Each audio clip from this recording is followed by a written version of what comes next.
नमस्कार मित्रों, टीएस की बात में आपका स्वागत है। मैं हूं त्रिवेणी सिंह।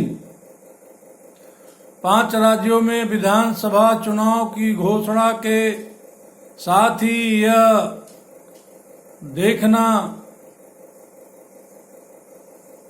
देखना निराशाजनक है कि चुनावी चर्चा में विकास और सुशासन की बातें कम, लोक लुभावन वादे, भावनात्मक मुद्दे अधिक हावी हो रहे हैं।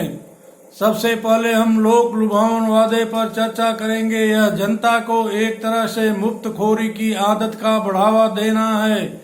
इसमें राजनीतिक पार्टियों की मजबूरी भी है तथा जनता को एक बड़ा धोखा भी है। जब एक पार्टी कोई भी लोक लुभावन वादा करती है तो दूसरे दल वाले भी मजबूरी में वादा करते हैं। इसमें फायदा राजनीतिक दलों का होता है, क्योंकि जो भी पैसा जनता को उपहार या वादे के मुताबिक देना होता है उसका लागत कम रहती है, पर सरकारी खजाने पर बोझ अधिक डाला जाता है।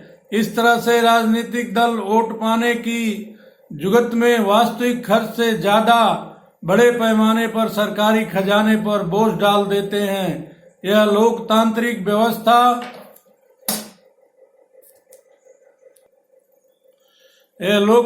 व्यवस्था को प्रभावित करता है। सबसे पहले लोक लुभावन वादे तमिलनाडु में किए जाते थे, लेकिन वर्तमान समय में यह काम पूरे देश में चल रहा है।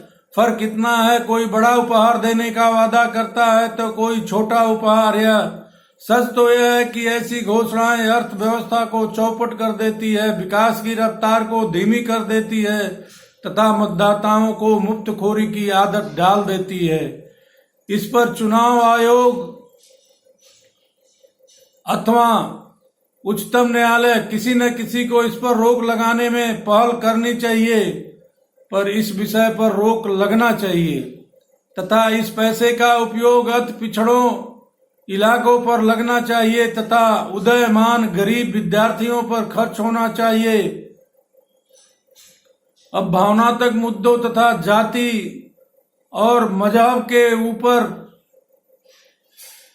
चर्चा करेंगे तथा यह जानने की कोशिश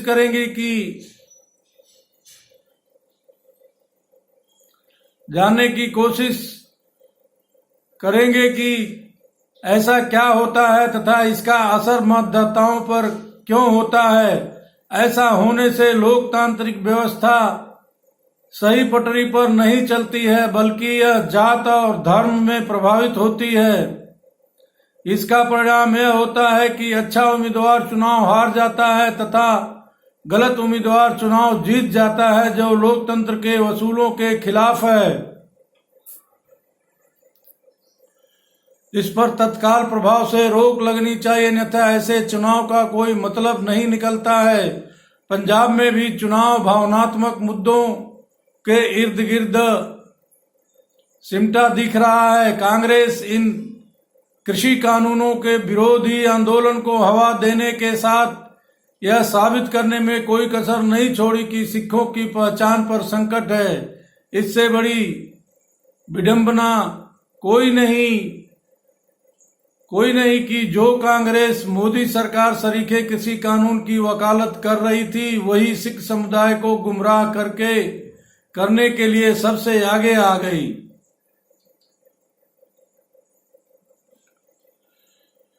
वयोवृद्ध नेता प्रकाश सिंह बादल की सियासी सक्रियता सीमित होने और अन्य नेताओं का प्रभाव कम हो जाने के कारण अकाली दल भी भावनात्मक मुद्दों के सहारे अपना अस्तित्व बचाने की कोशिश कर रहा है। मुस्लिम समुदाय स्वयं वोट बैंक बनने के लिए तैयार रहता है। अगर मुस्लिम खुद इस राजनीति को अस्वीकार कर दें तो राजनीतिक दल वास्तविक मुद्दों वाली राजनीति के लिए विवश होंगे। दलित और पिछड़े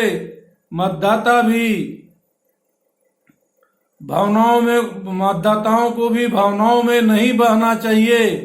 विकास की राजनीति को तरजीह देनी चाहिए। जात मजहब और मुफ्तखोरी आधारित वोट बैंक की राजनीति को समाप्त करने के लिए यह आवश्यक है।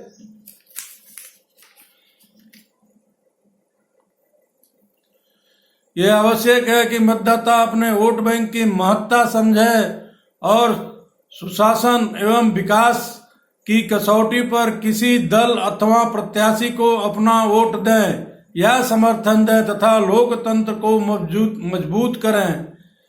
मेरे मित्रों, मेरे वीडियो के कंटेंट्स अगर पसंद आए हों तो मेरे वीडियो को लाइक करें, शेयर करें, कमेंट्स करें तथा मेरे चैनल TS की बात को सब्सक्राइब जरूर करें एवं बेल आइकन दबाना न भूलें। धन्यवाद।